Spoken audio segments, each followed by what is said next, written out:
I'm Rachel Royce. I'm a Women in Products speaker manager. So you've probably seen my name in your inbox a whole bunch, and you probably will keep seeing my name in your inbox a whole bunch up until May 9th and 10th. I'm Ariana. I am behind the scenes on a lot of things, do event production and get to work with Rachel and our speakers. We do call you Rachel's speakers, just full disclosure, because Rachel takes such great care of this group every year.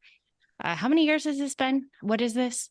This will This is our be my fourth year with Women in your Products, fourth but year. fifth conference, I think, for the both of us. Yeah. How many hundred speakers have you managed? Oh boy, I should figure that number out, but I don't have it off the top of my head. It's got to be close to 200 or 300. And I honestly think that I can say that we're equally excited to see returning faces and to see new faces every year. Yeah, absolutely.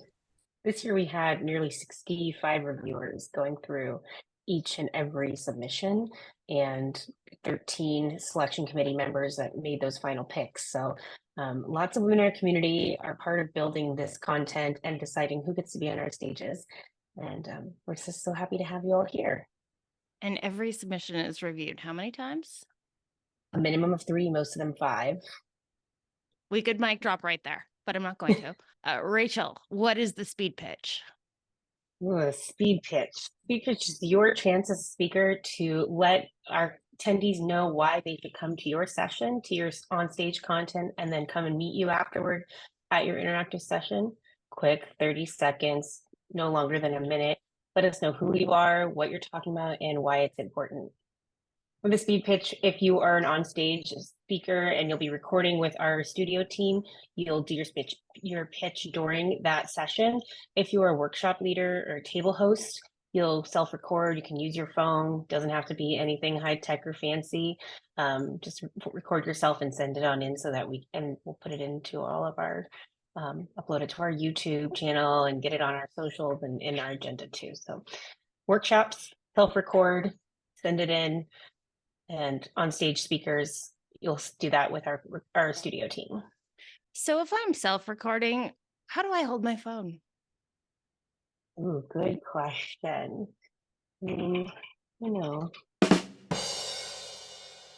We've done this a couple of times now, so we definitely have some tips. One of them is pacing and delivery in virtual world. So feel free to drop as many resources as you have. We will also be attaching resource submissions that you give. So if you give really information heavy, actionable stuff with worksheets, we are going to have all of those attached. So feel free to drop a lot of knowledge pretty quickly. Also, just want to note, if you are an on stage and are recording with our studio team, it's a one run through. So we're not going to edit. We think that it's actually kind of the magic of the Women in Product Conference that these aren't overproduced. We really try and make it feel as live as possible. So your warmth in coming to that session and not rehearsing every single word you're going to say, I think that makes a special piece of Women in Product Conference. Other things that make it for me super special, some of the things that have stuck out over the years is folks that have said hi to their future selves in chat. Shout out Brielle, brilliant. We've had folks who have had really clever use of chat to keep it really feeling engaging. So, for example, let me know in chat right now, like, is this your first year being a speaker with us, or are you coming back for a repeat offense? We're not trying to hide that these are recorded, so you are more than welcome to come and attend your on-stage session and let the folks know that you are there in chat watching right along with them and invite them to your live session afterward. Yeah, please do come. And one of the things that I've seen in chat that's been super effective is when a speaker has been dropping links to resources that they mentioned in their talk while in chat. We also have seen some really fun, like sort of follow-up conversation happening live time in chat. So yeah, like we are super transparent about this process. For the good of the whole, we do pre-record our stages so that we can make sure that we are representing everyone in their best light. But we also really love those interactive sessions, and a lot of the magic happens there. So please do invite people to join you in your follow-up. Note that there will not be a virtual background for you, so we're kind of cheating today because we are recording this in a tool that does allow us to blur our backgrounds. So think about what your background looks like. If you need to move things around in your space, um, you know, kind of some general wardrobe tips, nothing too crazy as far as prints go. It tends to trick the camera a little bit. All right. Over the years, memorable moments, shoe collection. Ah, shoe collection. Yes. And also we've seen some great Lego collections. Doesn't have to be plain behind you. No, show us who you are. If white walls are your vibe, cool. But if you've got some cool collections that are usually behind you on your calls, let us see them. We want to see that. And thinking about engagement and interactivity, I definitely recommend checking out the product blenders. We have YouTube playlists full of really, really great examples of recording for interactivity. So I'm going to leave you to the YouTube for that. We will link. But one of my favorite things is just the super simple, like poll the audience either with a verbal question that you're asking folks to answer in chat or with a simple slide. Which of these three are you experiencing, A, B, or C? What else we got? We covered worksheets. We'll take all the worksheets, resources, all the things that you want to share. We love to share them. Yeah, the attendees will want your slide deck, so they will want your slides. Bring that to your recording session, but we'll provide a link for you to upload those to the Women in Product team because they will want those slide decks and they are just super interested in what you have to share. A couple things on attendance. Rachel, why is it so important to me personally that speakers register on time? Why is that important? We want to make sure you have the right permissions for your live interactive sessions so that you are not stuck in having to request yourself on screen. We like to know that you're coming so we can keep talking about it. We sat down with Rachel Heller, Senior Event Content Manager at GitHub and a passionate accessibility advocate in the content creation space. Please meet Rachel. Well, I think, first of all, I think it's easy. One easy win is to make sure all of the images that you are using in any of your presentations have alt text. And there are, I think, for anyone who's familiar, WCAG compliance is it's sort of the digital accessibility guidelines. It's good to cross-reference some of the, what you're including in your presentation with those guidelines. I don't have them all memorized, but I can definitely send you a link to include for folks just to think about, like, yeah, if it's screen reader friendly. There's, you can get really nuanced with how you're phrasing. So if you have a word that has like two sections, like for example, GitHub. So to be WCAG compliant, we have to do capital G, capital H. So yeah, camel case. So if it's like GitHub or something like that, making sure the two parts are capitalized. That's something to think about when it comes to screen readers. Just off the top of my head, yeah, making sure you have alt text, making sure that there's good spacing in your presentations. If you are showing any graph, this is less about screen readers and more about just as a speaker. If you are showing any imagery or graphs really explaining in detail what is going on, is always a good thing to do. Well, and I noticed that when you introduced yourself from the recording that I encountered you on, when you said, yeah, hi, I'm Rachel. I'm coming at you from my living room right now. You're going to see a blue background behind me. I'm wearing a black turtleneck. And that really helped me understand how easily we can, with verbal cues, really give a picture. And I think it's possible to do that without taking time away from what you were planning on talking about. It doesn't take long and it really matters. So doing things like that. I'm sort of bopping between those who are, well, actually, this is something to do for those who are visually impaired as well. When you think about color blindness, so the big, the go-to advice for folks when designing for any potential color blind employee or attendees is to avoid having red and green together. About 10%, this is something I learned recently, 10% of men are colorblind, and the majority of those who are colorblind have an issue with red and green in particular. There are other forms of colorblindness, and Tableau actually put together a really great guide on how to design data visualizations for those who are colorblind. So I can send that to you. But the big one is red and green. So if you have red and green together, they will see that as brown. And that, so no Christmas tree socks. exactly. Or if it's like green is good, red is bad for whatever reason, like, sure, I can understand wanting to do that, but you got to think about all your attendees. And I think if you have them, this guide that I looked at does a really good job of explaining how to, if you do want to use red and green, there is a way to use it so it's not potentially going to be misconstrued as brown, but that's just something to think about. I just feel like you just explained to me, though, so many of the sock scenarios that I've looked at in the men in my life. I'm like, oh, okay, 10%. That gives 10% of you total leeway here. Something that we think about as we're looking at who's applied for speaking, and as we're trying to be as representative as possible across, honestly, every category. We want to represent speakers from smaller companies, from larger companies, across industries, B2B, B2C, B2D.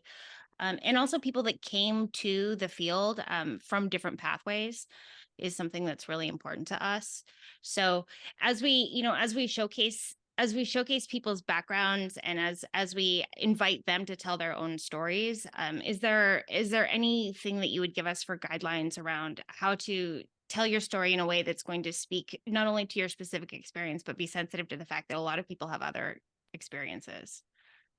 That's a good question. I personally would have to say, I have to acknowledge that we are 3 white women in a room right now talking about, oh yeah, talking about diversity. And that's always uncomfortable to me to immediately have to acknowledge that. But I know that it's my place to be sort of uncomfortable right now.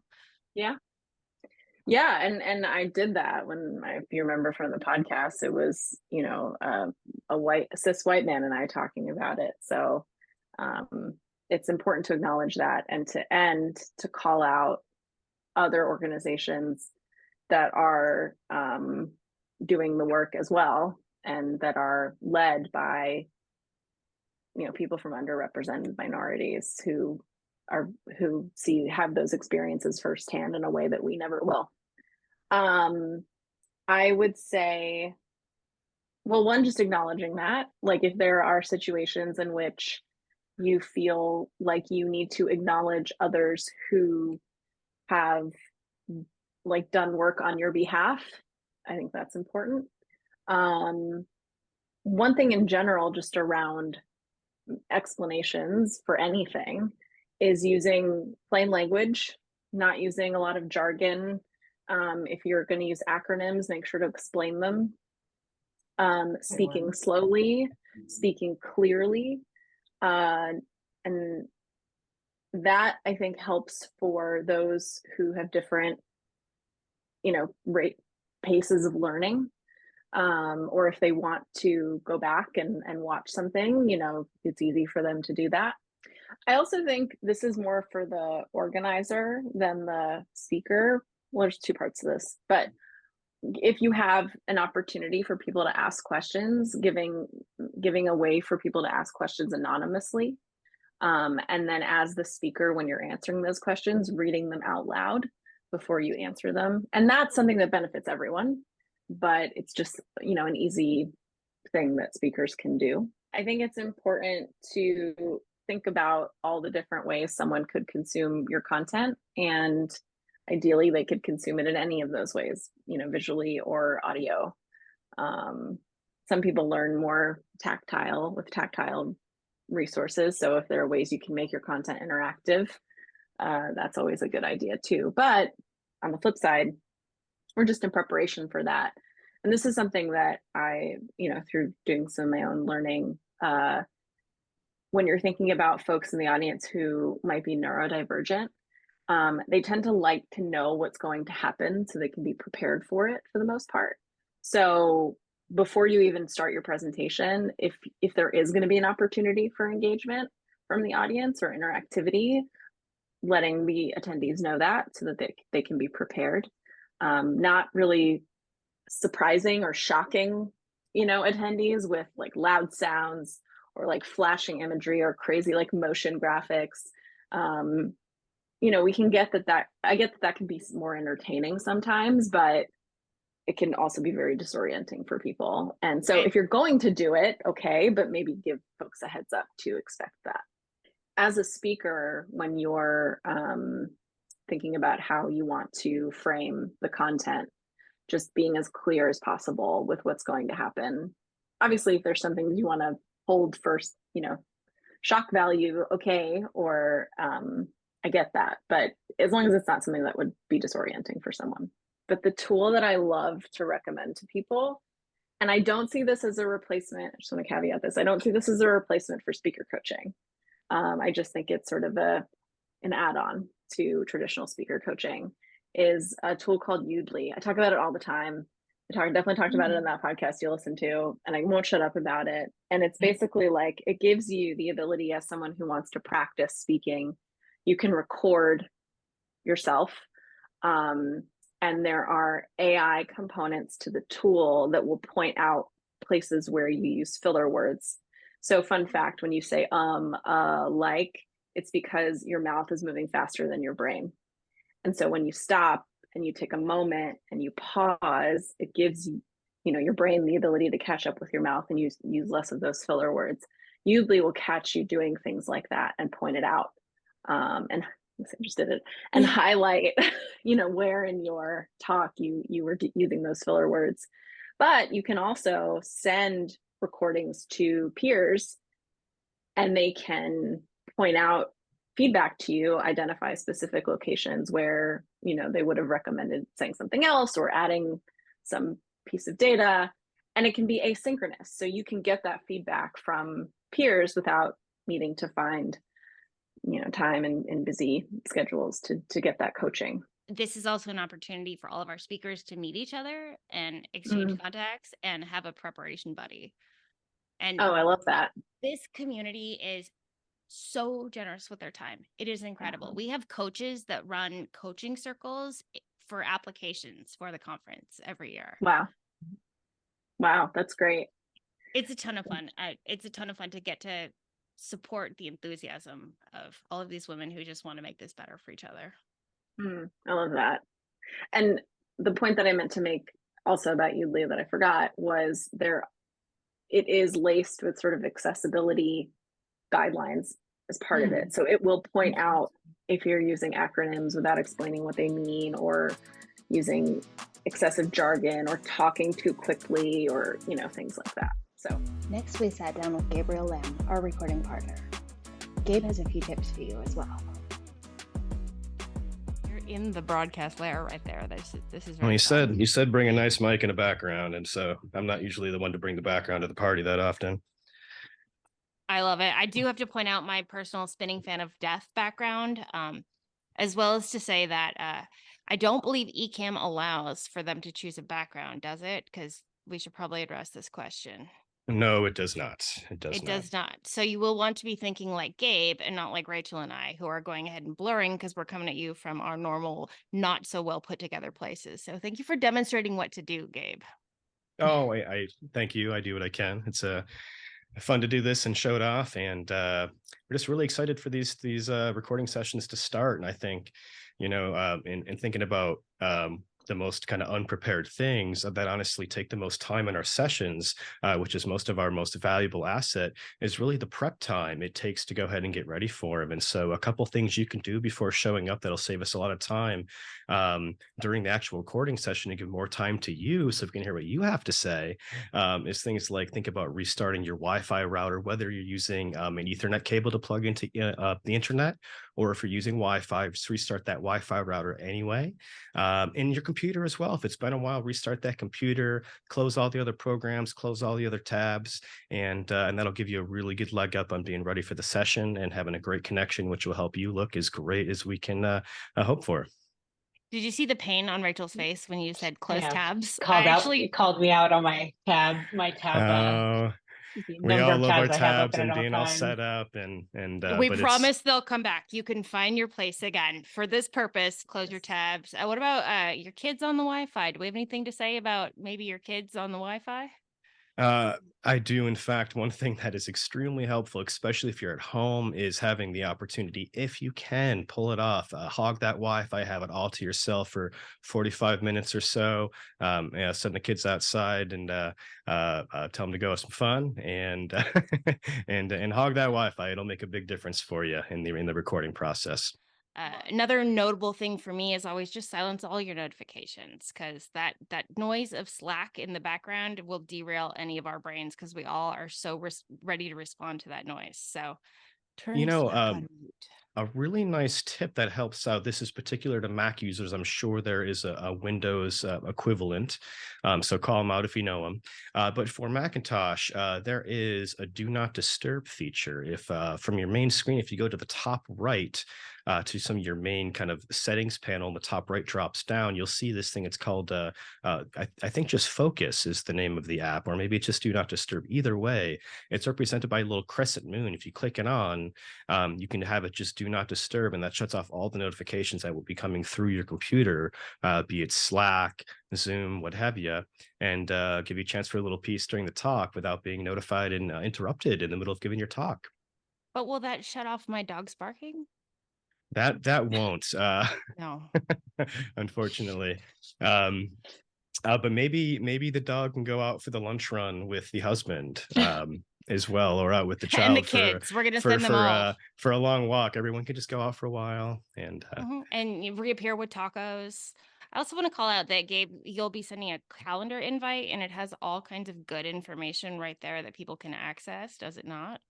It does. That's true. There's a couple things that are going to happen in that calendar invite. First, when you get it, there is going to be a speaker support document in there that is going to give you a bunch of basic tips and tricks of how to get into Ecamm Live, which is our recording studio virtually.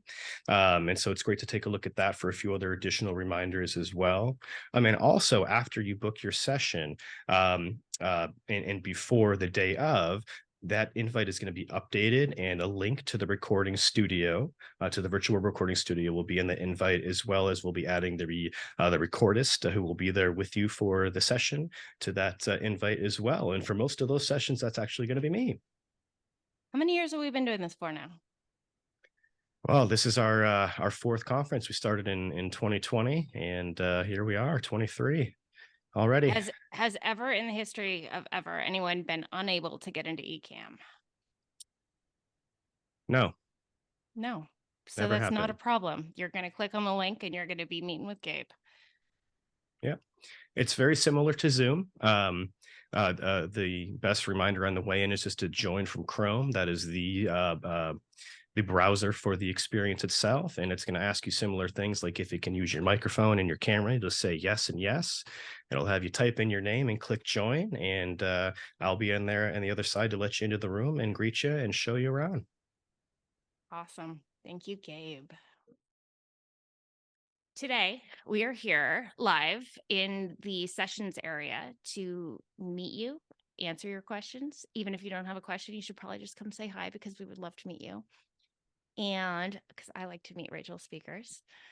And then I like to meet you. We've only gotten to email like all of you, so it's always a special treat to actually see you on screen and get to talk to you for a couple minutes. And then I also really encourage folks to jump into the Blender. The Blender is what we call the automated one-on-one timed matching. It's going to automatically pair you today with other speakers that are here. And it's just a great chance to meet other women in product that are part of the very select group of speakers that were selected for this year. Yeah, and we've invited past speakers too, so maybe you'll get a chance in those Blenders to meet someone who's already been through this and been part of the Women in Product stage, and they can talk to you about their experience in the past.